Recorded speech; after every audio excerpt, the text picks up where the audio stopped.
नमस्कार साथियों। तो आपका स्वागत है मेरे YouTube channel nursing care with education में। तो हम लोग आज बात करेंगे kidney transplant, post kidney transplant patient की नर्सिंग केयर किस तरह की जाती है, हम किन किन चीज़ों का ध्यान रखते हैं, हमें किन किन बातों का हमें पेशेंट को समझाना है, क्या एजुकेट करना है, किस तरह पेशेंट को हमें हमारे पास पेशेंट 7 से 8 दिन रहता है, तो उस दिन हम स्टेप बाय स्टेप हमें हर दिन एक नई मुश्किल का सामना करना पड़ता है, क्योंकि एक बाहर से किडनी आ रही है एक नए पेशेंट के मरीज के अंदर। तो पेशेंट को कभी भी रिजेक्शन का, कभी भी कोई भी कॉम्प्लिकेशन हो सकता है। तो हमें बहुत ज़्यादा पेशेंट का ध्यान रखने की ज़रूरत है। तो आज हम बात करेंगे पोस्ट ट्रांसप्लांट नर्सिंग केयर। तो सबसे पहले तो हम समझ लेते हैं कि किडनी ट्रांसप्लांट होता क्या है। तो किडनी ट्रांसप्लांट दोस्तों क्या होता है कि जब किसी स्वस्थ जब किसी स्वस्थ पेशेंट की किडनी को, जिसके अंदर कोई भी डिजीज नहीं होनी चाहिए, जैसे कि हाइपरटेंशन, बीपी या किसी अन्य तरह की कोई क्रोनिक डिजीज नहीं होनी चाहिए, ऐसे पेशेंट, ऐसे व्यक्ति की किडनी को किसी पेशेंट के अंदर जिसकी किडनी ऑलरेडी खराब हो चुकी है या जो and stage of renal disease का पेशेंट है, जो जिसका किडनी बिल्कुल ब्लड को फिल्टर नहीं कर पा रही है, ऐसे मरीज के अंदर उसको ट्रांसप्लांट कर दिया जाता है। इस प्रोसेस को अपन किडनी ट्रांसप्लांट कहते हैं। अब दोस्तों पर्पस क्या है किडनी ट्रांसप्लांट का, तो हम किडनी ट्रांसप्लांट का पर्पस दोस्तों देखो क्या है कि किडनी फंक्शंस जो हैं, क्योंकि जो मरीज है उसके किडनी के फंक्शंस काम नहीं कर रहे हैं बिल्कुल भी। पेशेंट का यूरिन है वो बिल्कुल रुक चुका है, पेशेंट के शरीर के अंदर बहुत ज़्यादा स्वेलिंग हो गई है, पेशेंट को भ्रम जैसी स्थिति पैदा हो रही है, पेशेंट को बहुत ज़्यादा दिक्कतें आ रही हैं, ब्लड प्रेशर बढ़ा हुआ रह रहा है। तो इस स्थिति में क्या है कि पेशेंट को किडनी ट्रांसप्लांट की सलाह दी जाती है।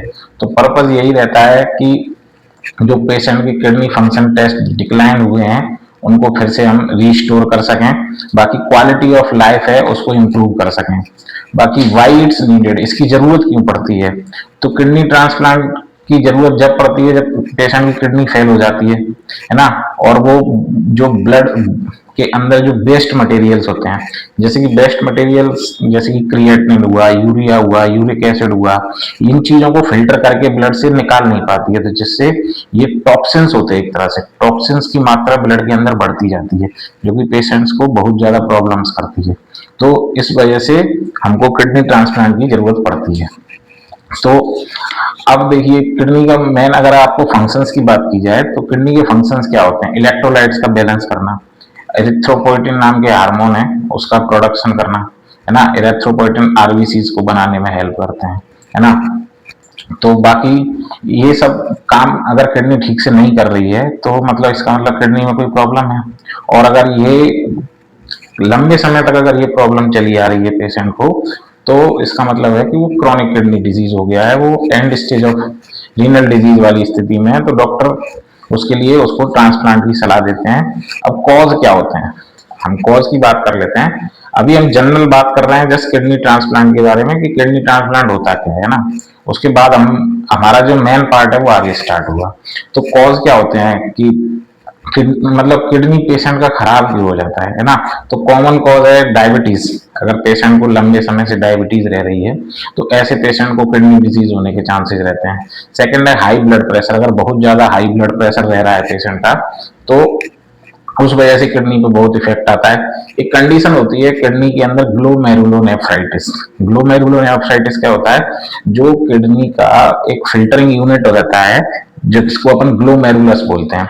तो ग्लोमेरुलस के अंदर क्या है, इन्फ्लामेशन हो जाता है किसी भी कारण से, किसी बैक्टीरिया की वजह से, किसी वायरस की वजह से इन्फ्लामेशन हो जाएगा। तो उस कंडीशन में क्या है कि जो जो फिल्टरिंग यूनिट है ग्लोमेरुलस, वो किडनी मतलब ब्लड को फिल्टर नहीं करेंगे और यूरिन नहीं बनेगा। तो इस स्थिति में भी किडनी खराब होने का चांसेस है। और एक स्थिति आती है पॉलीसाइटिक किडनी डिजीज। पॉलीसाइटिक किडनी डिजीज क्या होती है, इसमें क्या है कि किडनी के अंदर क्लस्टर टाइप सिस्ट बन जाती हैं। क्लस्टर टाइप सिस्ट बन जाएगी तो वो क्या है, किडनी को डैमेज कर देती हैं। तो इस स्थिति में भी पेशेंट की किडनी खराब हो जाती है। और अदर कुछ कारण रहते हैं, जैसे कि पेशेंट को यूटीआई हो जाए, कोई ऑब्स्ट्रक्शन आ जाए, मतलब यूरिन ट्रैक है, यूरेटर है, यूरेथ्रा है, ब्लैडर है, इसमें अगर किसी तरह का कोई ऑब्स्ट्रक्शन आ जाता है तब भी किडनी पेशेंट का खराब हो जाता है, तब पेशेंट को किडनी ट्रांसप्लांट की जरूरत पड़ती है। अब इसमें ट्रीटमेंट क्या हो सकता है? अगर किडनी पेशेंट का खराब हो जाता है तो डॉक्टर क्या सलाह देंगे? उसमें ट्रीटमेंट में देखिए, पेशेंट का दो ही ट्रीटमेंट है, या तो पेशेंट डायलिसिस करवाए, है ना। डायलिसिस दो तरीके की होती है, एक हीमोडायलिसिस, एक पेरिटोनियल डायलिसिस। अब हीमोडायलिसिस में क्या रहता है कि पेशेंट, एक मशीन आती है जिसको अपन डायलिसिस मशीन बोलते हैं, तो उसके अंदर क्या है कि पेशेंट के अंदर लाइन लगा के कोई भी आईवी एक्सिस लेके और पेशेंट के ब्लड को मशीन के अंदर ले जाया जाता है और मशीन के अंदर ब्लड को फिल्टर करके फिर वापस पेशेंट के अंदर डाल दिया जाता है। तो उसमें क्या है कि ये पेशेंट के लिए बहुत ज्यादा प्रॉब्लम देता है।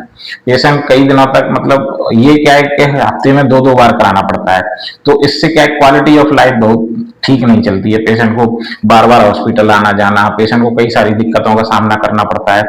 और मान लो एक पेशेंट है, उसके साथ अकेला तो हॉस्पिटल आ नहीं सकता है, वो किसी के साथ लेके आएगा, मतलब दो लोग एंगेज रहेंगे। और बाकी डायलिसिस करवाने में कई सारे कॉम्प्लिकेशंस आते हैं, जैसे कि ब्लड शुगर डाउन हो जाती है, बाकी इन्फेक्शन होने के चांसेस रहते हैं। डायलिसिस करवाने के लिए आईवी एक्सेस लेना पड़ता है, जैसे कि एवी फिस्टूला बनवाना पड़ेगा या एसडी लाइन लगवानी पड़ेगी, है ना। तो मतलब उसके क्या है कि लाइफ सस्टेन तो रहेगी, मतलब उसके साथ जीवन चल तो सकता है, लेकिन क्वालिटी ऑफ लाइफ नहीं है ना। तो क्या है कि लंबे समय तक इसके साथ जीवन ठीक नहीं है। दूसरा टाइप का एक डायलिसिस होता है जिसको अपन पेरिटोनियल डायलिसिस बोलते हैं। पेरिटोनियल डायलिसिस में क्या होता है, पेरिटोनियल में एक कैथेटर लगा दिया जाता है, उसके बाद वो पेशेंट क्या है, इसको अपने घर पे भी ले सकता है। इसके अंदर क्या है कि एक फ्लूइड डाला जाता है, पेरिटोनियल कैथेटर के थ्रू एक फ्लूइड इंसर्ट किया जाएगा, और वो फ्लूइड क्या है कि ऑस्मोटिक प्रिंसिपल पर काम करता है ना। जो टॉक्सिन्स पदार्थ हैं जैसे क्रिएटिनिन, यूरिया, इसको ऑस्मोलिटी के प्रिंसिपल के अकॉर्डिंग बाहर निकाल देता है ना। तो उतना डिटेल में अपन नहीं जाएंगे, अपन ओनली सिर्फ नर्सिंग केयर के बारे में पढ़ेंगे, बस थोड़ा मोटा मोटा अपन बता देते हैं। बाकी डायलिसिस करवा सकता है, डायलिसिस दो टाइप का हो गया, हीमोडायलिसिस और पेरिटोनियल डायलिसिस। अब तीसरा, डॉक्टर क्या सलाह देगा कि आपका लाइफ चल तो रहा है लेकिन क्वालिटी ऑफ लाइफ नहीं है ना, जिसके साथ आप ज्यादा दिन तक सरवाइव नहीं कर सकते हो, तो डॉक्टर उसको सलाह देता है कि आप किडनी ट्रांसप्लांट करवा लीजिए। तब फिर किडनी ट्रांसप्लांट की स्थिति आती है। तो किडनी ट्रांसप्लांट कराने से पहले बहुत सारे टेस्ट किए जाते हैं, जैसे कि ब्लड टेस्ट करवाया जाता है, ब्लड टेस्ट में ब्लड ग्रुप मिलवाया जाएगा, है ना। उसके बाद ब्लड ग्रुप के बाद फिर कुछ टिश्यूज टेस्ट के HLA टेस्ट होता है, जिसमें टिश्यूज का मैच करवाया जाता है ना। तो कुछ ब्लड टेस्ट करवाने के बाद पेशेंट को और मतलब पेशेंट रेडी हो जाता है ट्रांसप्लांट के लिए, है ना। अब देखिए, पेशेंट तो ट्रांसप्लांट के लिए रेडी है, लेकिन डोनर मतलब रेडी होना चाहिए ना। तो डोनर क्या है, दो टाइप का डोनर होता है किडनी ट्रांसप्लांट के लिए, दो टाइप के डोनर होते हैं, एक होता है लिविंग डोनर, एक होता है कैडेवर, है ना। लिविंग डोनर क्या होगा, लिविंग डोनर में रहता है कि पेशेंट जो है वो मतलब जिंदा है आपका, है ना, कोई भी रिलेटिव है, कोई फ्रेंड है, या कोई नजदीक का कोई व्यक्ति है ना, या कोई जानने वाला है जो कि किडनी देना चाहता है, तो मतलब पेशेंट जीवित है ना। वो अगर अपनी किडनी देता है तो एक किडनी के साथ में वो अपना जीवन जिएगा, और पेशेंट को अगर दूसरा किडनी लग जाएगा तो दोनों अपना जीवन जी सकते हैं। तो अगर जिंदा पेशेंट का किडनी, लाइव पेशेंट का किडनी अगर पेशेंट को लगाया जाता है उसको लिविंग डोनर बोलते हैं। एंड दूसरा टाइप होता है कैडेवर। कैडेवर में क्या होता है कि अगर पेशेंट कोई ब्रेन डेड हो गया है ना, और उसने कंसर्न दिया हुआ है कि मैं अपना ऑर्गन डोनेट करना चाहता हूं, तो ऐसा पेशेंट अपना ट्रांसप्लांट के लिए अगर एग्री पहले से कंसर्न देके जाता है तो उसका किडनी लेके पेशेंट को लगाया जाता है, उसको अपन कैडेवर बोलते हैं। मतलब आफ्टर डेथ अगर किसी का ऑर्गन डोनेट किया जाता है उसको अपन कैडेवर बोलते हैं। तो ये दो टाइप के डोनर होते हैं, है ना। अब डोनर में भी क्या है कि कुछ कंडीशंस होती हैं, जैसे कि डोनर को किसी तरह का कोई क्रॉनिक डिजीज नहीं होना चाहिए ना, blood pressure, high blood sugar, या किसी अदर टाइप का कोई डिजीज नहीं होना चाहिए, लंग डिजीज है ना। तो मतलब कोई भी क्रॉनिक डिजीज नहीं होना चाहिए, कोई हार्ट रिलेटेड डिजीज नहीं होना चाहिए, और उसका उम्र 70 साल से ज्यादा नहीं होना चाहिए, है ना, 70 साल से कम नहीं होना चाहिए। बाकी फिर कुछ टेस्ट करवा के उसका किडनी ले लिया जाता है। अगर ब्लड टेस्ट में ब्लड ग्रुपिंग अगर मैच भी नहीं करता है तो आजकल टेक्नोलॉजी और साइंस ने इतना डेवलपमेंट कर लिया है कि उसको कुछ इम्यून सप्रेसिव मेडिसिन वगैरह देके डॉक्टर्स क्या है कि उसको ट्रांसप्लांट को सक्सेस कर सकते हैं, है ना। उसमें भी फिर कुछ प्रोसेस होते हैं, जैसे कि प्लाज्मा फेरेसिस होता है ना। अगर ब्लड ग्रुप मैच नहीं कर रहा है तो प्लाज्मा फेरेसिस के थ्रू पेशेंट को ट्रांसप्लांट कराया जा सकता है ना। तो पेशेंट क्या है कि अब रेडी हो गया है हमारा ट्रांसप्लांट के लिए। अब क्या है कि यहाँ से हमारी जर्नी स्टार्ट होती है ना। हम तो नर्सिंग है, डॉक्टर्स नहीं है, बाकी सारा डिटेल्स तो डॉक्टर ही देते हैं। मैंने बस थोड़ा मोटा मोटी बताया है ना। बाकी सारी चीजें आप डॉक्टर से एक बार कंफर्म करके ही उनको प्रमाणित कर लीजिए, है ना। मैंने जस्ट उसके बारे में थोड़ा समरी टाइप बता दिया। अब हमारा पार्ट है नर्सिंग के बारे में, है ना। तो अब क्या है कि जब पेशेंट रेडी हो जाता है ट्रांसप्लांट के लिए तो हमारे पास पेशेंट ट्रांसप्लांट से एक दिन पहले आता है ना। मैं किडनी ट्रांसप्लांट यूनिट में हूँ as a senior staff nurse. तो हमारे पास पेशेंट आएगा एक दिन पहले, है ना। किडनी ट्रांसप्लांट से पहले क्या है कि पेशेंट का डायलिसिस 24 आवर्स पहले डायलिसिस होना जरूरी है। तो पेशेंट एक दिन पहले एडमिट होता है हॉस्पिटल के अंदर और उस दिन उसका डायलिसिस होता है और डायलिसिस के बाद वो हमारे पास किडनी ट्रांसप्लांट यूनिट में एक दिन पहले आ जाता है। मतलब अगले दिन उसका ट्रांसप्लांट प्लान है ना। तो एक दिन पहले आ जाएगा डायलिसिस करवा के।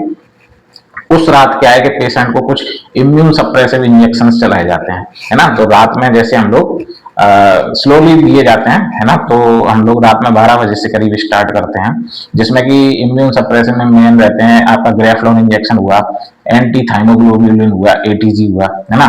तो ये इंजेक्शन हम पेशेंट को देते हैं। तो डॉक्टर डिसाइड करते हैं कि कितना यूनिट देना है, कितना डोज देना है उसका। तो जैसा एडवाइस रहता है हम उसके अकॉर्डिंग उसको देते हैं। उसमें भी कुछ कॉम्प्लिकेशंस आते हैं तो उसके लिए हम लोग ऑलरेडी पहले से अलर्ट रहते हैं। तो उसकी एंटीडोट्स वगैरह मेडिसिन ऑलरेडी हम मंगवा के रखते हैं। तो जो भी कॉम्प्लिकेशंस है वॉच करते हैं, रात में हम ध्यान रखते हैं। उसके बाद क्या है कि इम्यून सप्रेसिव देने के बाद पेशेंट नेक्स्ट डे ओटी के लिए जाता है ना। तो ओटी में हम मान लो जैसे भी प्लान रहता है कि 6 बजे 7 बजे 8 बजे जब भी उसको ओटी से कॉल आता है तो हम उसको शिफ्ट कर देते हैं, है ना। डोनर मतलब 2 घंटे पहले चला जाता है ना। ट्रांसप्लांट रेसिपिएंट से पहले डोनर चला जाता है तो उसका पहले ऑपरेशन हो जाता है, वहां से किडनी निकाला जाता है उसका, उसके बाद रेसिपिएंट को शिफ्ट किया जाता है। इस दोनों बीच में मतलब डोनर से किडनी को निकालने का बाद जितनी देर तक उस किडनी को ब्लड सप्लाई नहीं मिलेगा उस टाइम को बोलते हैं, जब तक रेसिपिएंट को किडनी लग नहीं जाएगा। तो उस बीच में जो भी समय रहेगा, आधा घंटा, पौना घंटा, 30 मिनट, 15 मिनट, उस टाइम को बोलते हैं अपन कोल्ड स्टीमिक टाइम, है ना। तो कोल्ड स्टीमिक टाइम मेन रहता है। इसमें क्या है पेशेंट को स्टीमिया से जो भी मान लो स्टीमिया किसको कहते हैं, जैसे ऑर्गन को जितनी देर अगर ब्लड सप्लाई नहीं मिलेगी, अगर ब्लड सप्लाई नहीं मिलेगी तो क्या है उसको न्यूट्रिशंस नहीं मिलेंगे। ब्लड से ही तो उस ऑर्गन को न्यूट्रिशंस मिलते हैं, है ना। तो जितनी देर उसको ब्लड सप्लाई नहीं मिलेगी उस टाइम को बोलते हैं स्टीमिक टाइम, है ना। तो उस कोल्ड स्टीमिक टाइम जैसे कि 15 मिनट 30 मिनट जितना भी रहा, उसके बाद पेशेंट को हमने रेसिपिएंट को शिफ्ट कर दिया ओटी में। रेसिपिएंट का ओटी स्टार्ट हो गया, ओटी चला करीब 4 से 5 घंटे ओटी चलता है। उसके बाद पेशेंट अच्छे से होश और आवाज में अपना वहां पे एक्सट्यूबेट हो जाता है ओटी में। उसके बाद जब हमारे पास आता है शाम को 4 या 5 बजे के आसपास आता है। तो देखिए क्या होता है कि जब पेशेंट ट्रांसप्लांट के बाद आता है तो लिविंग डोनर का अगर किडनी रहेगा तो लिविंग डोनर का किडनी क्या है कि तुरंत 3-4 घंटे बाद ही फंक्शनिंग में आ जाता है ना, अच्छे से फंक्शनिंग करने लगता है। तो उसके बाद क्या है कि उसको यूरिन बहुत ज्यादा मात्रा में आने लगता है। यूरिन करीब करीब उसको हर घंटे 500 से 1000 ml के अराउंड आता है ना। तो 500 से 600 ml भी आ सकता है, 700 ml भी आ सकता है, 800 ml भी आ सकता है। तो उस समय हमको बहुत ज्यादा ध्यान रखना होता है, उसका मॉनिटर करना होता है यूरिन का। अब क्या है कि पेशेंट का यूरिन आउटपुट अगर कम आ रहा है तो हमें तुरंत डॉक्टर को इन्फॉर्म करना होता है ना। तो अब पोस्ट किडनी ट्रांसप्लांट हम लोगों की जर्नी स्टार्ट होती है, हम लोग क्या क्या करते हैं वो सब हम डिस्कस करेंगे। तो फर्स्ट डे जिस दिन ट्रांसप्लांट होता है उसको हम पीओडी 0 बोलते हैं, है ना, पोस्ट ऑफ डे 1, है ना। तो पीओडी फर्स्ट हुआ, तो पीओडी फर्स्ट वाले दिन जैसे ही पेशेंट आता है तो पेशेंट को हम स्टेबलाइज करते हैं। उसके बाद कुछ डॉक्टर्स कुछ जांचें करवाते हैं, जैसे आर्टीरियल ब्लड गैसेज हुआ, चेस्ट एक्सरे हुआ, कंप्लीट ब्लड काउंट हुआ, CBC, kidney function test, liver function test, urine culture, drain है ना। कुछ डिवाइसेस लगे रहते हैं, जैसे कि एब्डोमिनल ड्रेन लगा रहता है, फोलिस लगा रहता है।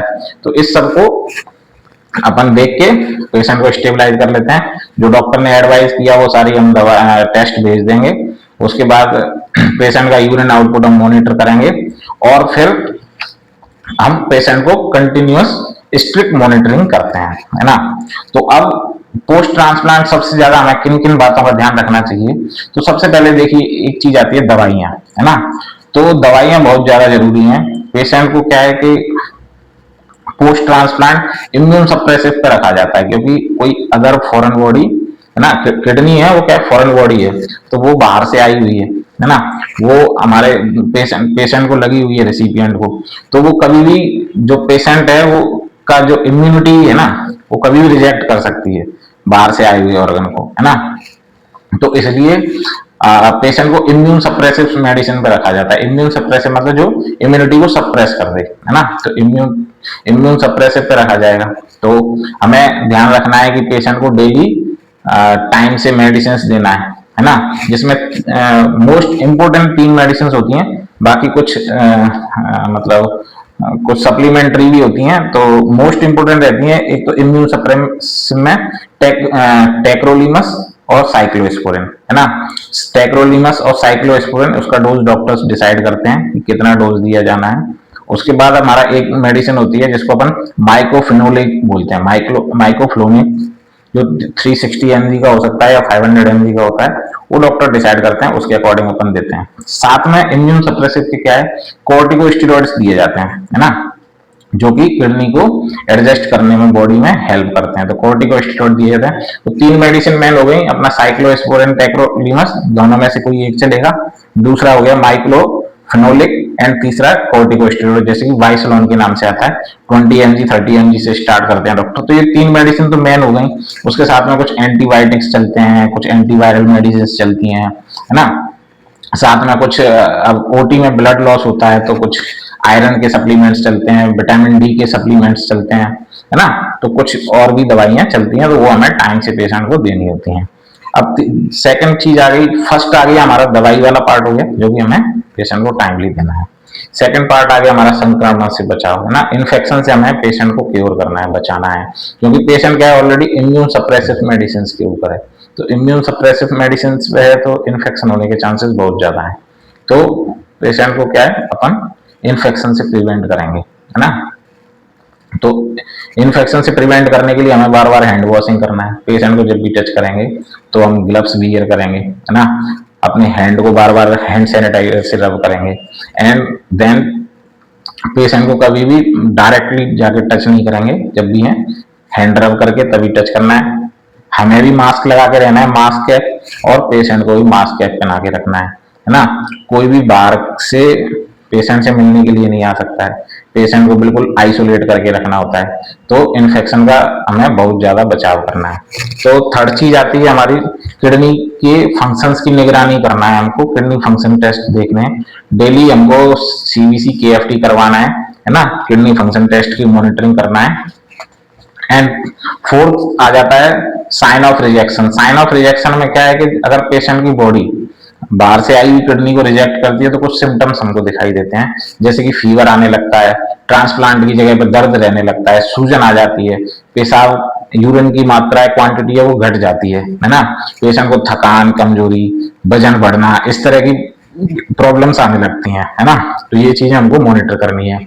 एंड फिफ्थ है ब्लड शुगर और ब्लड प्रेशर की जांच करना, है ना। देखिए कुछ मेडिसिन हैं जैसे कि स्टेरॉइड है, इन चीजों से इन मेडिसिन से क्या है कि पेशेंट की ब्लड शुगर बढ़ने के चांसेस रहते हैं। तो हमको ब्लड शुगर और बीपी मॉनिटर करते रहना है। एंड लास्ट है पेशेंट की डाइट एंड लाइफ स्टाइल, है ना। पोस्ट ट्रांसप्लांट पेशेंट की डाइट बहुत जरूरी है। आफ्टर ट्रांसप्लांट पेशेंट को हमें हाई प्रोटीन डाइट देना है ना, और हाई प्रोटीन डाइट देना है। और पेशेंट की लाइफ स्टाइल में हमको पेशेंट को समझाना है, क्योंकि पेशेंट को इन्फेक्शन के बहुत ज्यादा चांसेस हैं। इसलिए पेशेंट को कोई भी रॉ मटेरियल नहीं खाना है, जैसे कि सलाद नहीं खाना है, कोई भी कच्चा फ्रूट नहीं खाना है ना। पेशेंट को डेली 5 से 6 लीटर पानी पीना है, हाइड्रेट रखना है बॉडी को। और सेकंड क्या है कि पेशेंट को क्या है हमेशा पानी जो पीना है वो या तो फिल्टर पानी पीना है या फिर पानी को उबाल के उसके बाद ठंडा करके उसके बाद ही पीना है ना। तो इन चीजों को पेशेंट को ध्यान रखना है, लोगों से कम मिलना जुलना है, हाथ नहीं मिलाना है ना। जो हमने कोविड में हम जो ध्यान रखते थे उन चीजों का हमको ध्यान रखना है ना। बाकी पेशेंट को हमेशा अपना बाथरूम अलग यूज करना है, फैमिली वालों का बाथरूम डेली यूज नहीं करना है। पेशेंट को क्या है, यूरिन करना है तो वो पब्लिक टॉयलेट यूज नहीं करना है ना। अपना यूरिन पॉट रखना है और यूरिन पॉट में यूरिन करना है, उसको डेली क्लीन करना है। और बाकी यूरिन को अपने को मापना है कि कितना यूरिन हुआ है। मान लो अगर दिन में 5 लीटर पानी पिया तो 4.5 से 5 लीटर उसको पेशाब होना ही चाहिए। तो ये सारी चीजें हम पेशेंट को एजुकेट करेंगे कि किन किन बातों का ध्यान रखना है। तो उसके बाद अब देखिए किडनी ट्रांसप्लांट के बाद कुछ पेशेंट्स को कॉम्प्लिकेशंस आते हैं। जैसे कि पेशेंट आता है तो कभी कभी यूरिन रुक जाता है ना। कभी कभी यूरिन कम आता है, पेशेंट के शरीर में सूजन आ जाती है ना। पेशेंट को स्कॉर्टल स्वेलिंग आ जाती है ना। हाइड्रोसिल फूल जाता है पेशेंट को। बाकी फीवर आ सकता है, पेशेंट को सांस लेने में बहुत दिक्कत आती है, क्योंकि पेशेंट जब आता है तो हम 100% रिप्लेसमेंट करते हैं है ना। तो बहुत ज्यादा ओवरफ्लूड के कारण पेशेंट को क्या है कि प्लूरल एफ्यूजन वाली कंडीशन आ जाती है, लंग्स के आसपास में पानी जमा हो जाता है ना। तो हमें ये सारी चीजें मॉनिटर करनी होती हैं। ब्लड प्रेशर बढ़ा हुआ रह सकता है ना।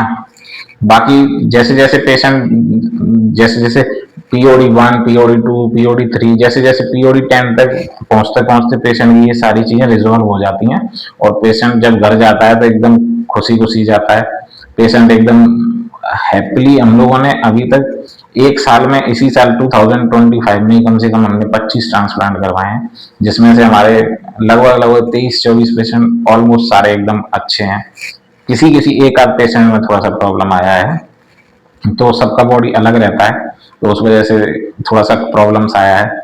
बाकी यही हम लोगों का मतलब, जो मेरे को कुछ चीजें आपसे शेयर करनी थी तो वही मैंने आपको बताया है। और अगर आपको मेरी जो जानकारी दी हुई अगर आपको अच्छी लगी हो तो मेरा चैनल है नर्सिंग केयर विद एजुकेशन, उसको आप सब्सक्राइब करिए, लाइक करिए और मेरी वीडियो को शेयर करिए अगर किसी की ये जो जानकारी है किसी के काम आ सके तो। बाकी थैंक यू, धन्यवाद।